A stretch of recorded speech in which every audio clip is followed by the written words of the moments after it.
blind, but I'm not stupid. I can see right through each and every one of y'all. That's right. And I'm sorry, but we have people who are dying in our hometown. We have, there's people that are,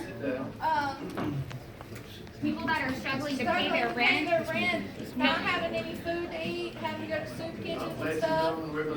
No one should ever have to die out of poverty, and y'all are in a position to stop the deaths that are occurring in our state due to poverty, and you are doing nothing about it. And so I just want to know when you're going to take responsibility for the people who are dying on your watch. And that are on the streets. Police department. I'm asking you to please be quiet and disturb the meeting.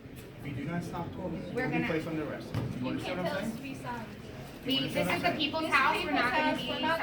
I'm sorry. Are you refusing to be We quiet? refuse to be quiet. Yes, sir. Refuse to be quiet. Yeah. Yes, sir. Okay.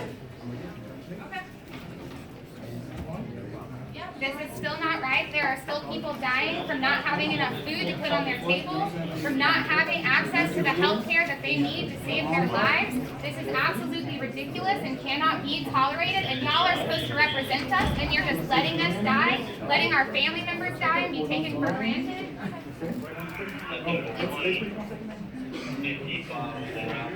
Too many people are struggling.